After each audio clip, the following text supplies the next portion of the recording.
everyone, it's Eric Wen. Hope you guys are having a fantastic day. So, oh dear, it's a little echoey. We'll just keep going. So behind the scenes, there's a lot of projects I've been working on. Even if I haven't been uploading, I sort of have a bunch of secret projects that I've been working on, getting really excited about.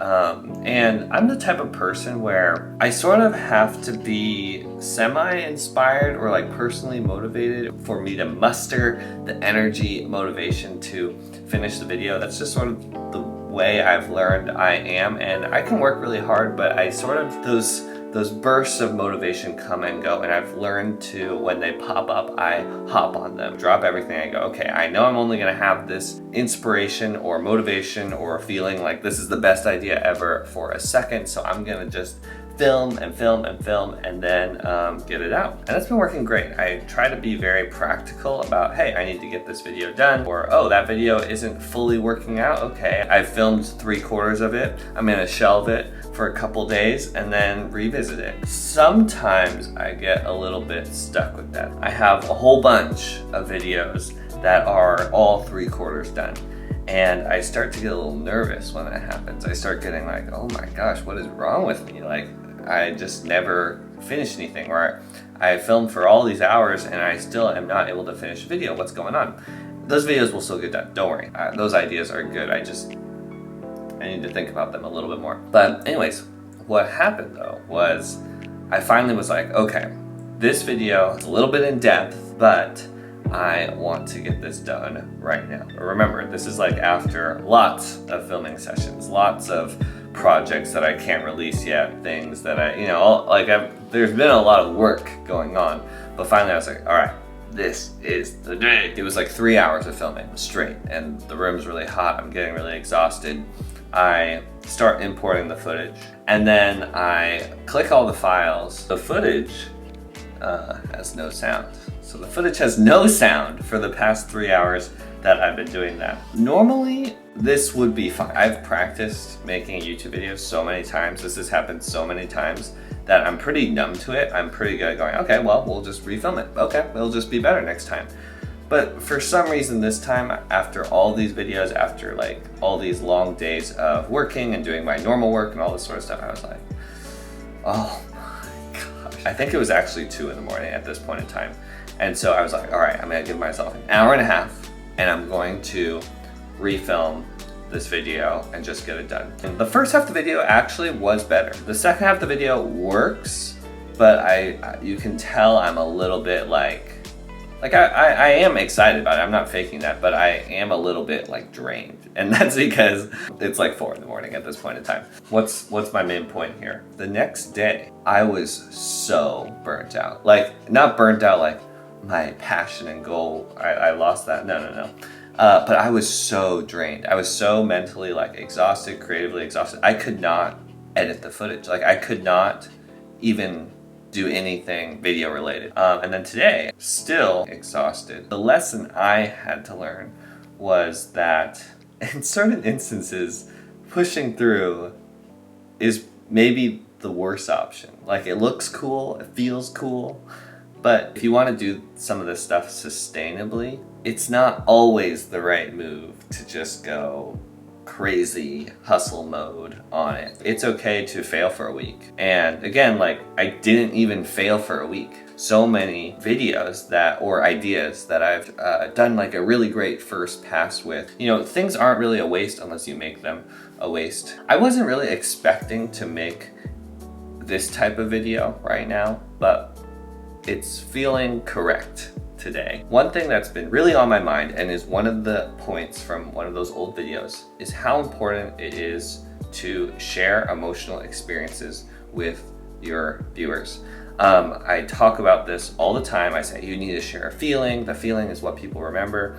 But I actually want to think about this in a different context today. This past week, I revisited this prank channel that I've been watching for probably like 5 years. They're funny, I find them sort of sweet. But I was rewatching all of these other prank videos from them that I remember, and I was watching these videos and laughing so freaking much, like just giggling to myself over and over and over again. And after a while I start digging around, I start looking for more content. I find their second channel, and then I'm watching their vlogs. I'm watching them do story times. I'm watching them react to their pranks I've already seen. I'm watching them just do random crap.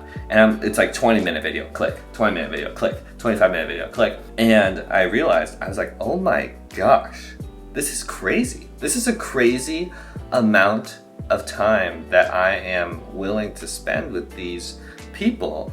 I don't watch vlogs. I don't watch random relationship story times. I think it's really boring. But when I care about the person, that part of my brain just disappears. I'm willing to hang out with them like for hours and hours and hours and hours. If you think about how you hang out with your friends, you think about them as real people that you connect with, that you want to share experiences with. It's not just, oh, you better be interesting for the next 10 minutes or else I'm gonna leave or else I'm gonna click off. No, that's not what a real human connection is like. The reason I was willing to watch hours and hours of these guys' videos was because I laughed with them. We shared an emotional experience together. Okay, now that sounds sort of weird, but think about it. You probably haven't laughed, giggled in that type of way with some of your coworkers, with some of your classmates, with maybe even some of your family members. So when this personal emotional bond starts happening with some of your favorite YouTubers, you start listening to them in completely different ways. You start engaging with their content in completely different ways. When you watch informational, educational content, we judge those things on how accurate they are, how interesting they are, how relevant those topics are. Is it too long? Is it too short? Do I have time for this? But when content is packaged like entertainment with a real personality, a real connection to hang out with, to come to, we as viewers engage in a completely different way. We're less guarded, we're less critical. We actually listen differently to that type of content. Entertainment, getting people to come to your content for your personality, for that connection, not actually just the information, is an incredibly powerful and disarming way to share the things you care the most about. If you feel like you're not cut out for personality-driven content, you just want to be a filmmaker, you just want to make high-quality video essays or educational content, I want you to question that a little bit. I want you to get a little less closed-minded about that thing. What if there was a way to add more emotions, more personality, more personal connection into your videos? This past month, sorry this video is a little bit like free-flowing. Let me know what you think in the comments below. But what was I saying? Oh, this past month, for the longest time I used to think reaction videos were like this cheap hack, this cheap grab for views and subscribers. It's not a good way to make content people remember, not a good way to build an audience that actually cared about you, the person.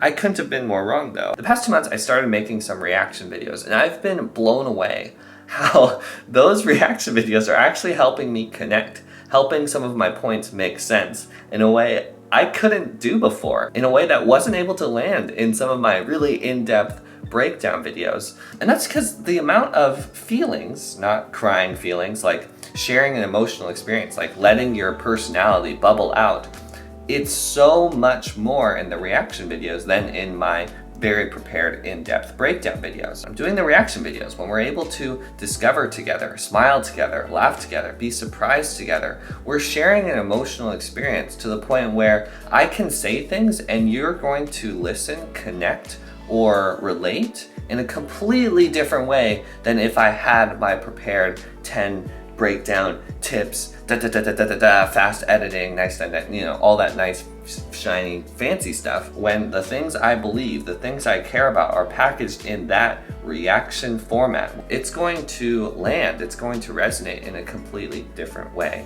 Entertainment, where you get to trigger emotions, where you get to share emotions. It's incredibly disarming, and we don't even register how much an effect it has on us. Just like I didn't notice how much I was watching this prank channel for hours and hours and hours. Today, I'm happy I'm making this video like this, even though it's not what I was expecting, even though it's not what I worked so hard on this past week, because I want to show you guys that the feeling you give to them is what they're going to remember a year from now, 2 years from now, 5 years from now. They're not going to remember your points, even though that's crazy to hear, even though that's sort of hard to stomach when you're working so hard on your personal development video, your personal finance video, your top 10 tips for, you guys know who you are. I'm one of those people too.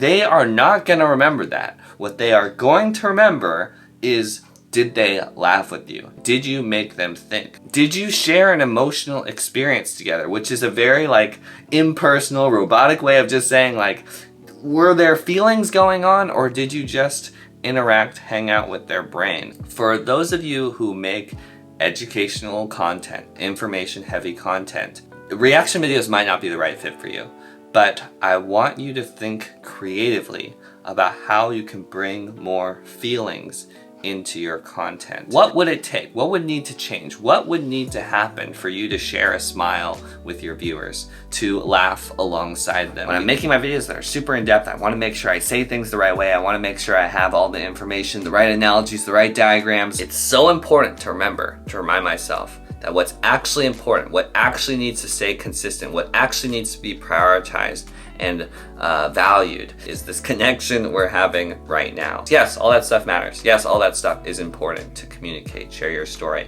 But at the end of the day, you're probably gonna remember that I was talking to you in the camera like this a lot more than anything I said for the last 10 minutes or so. As always, there's cool videos coming soon. There's so much in the pipeline I can't keep up with. There's so much behind the curtain I can't share with you guys yet, but I'm just having fun.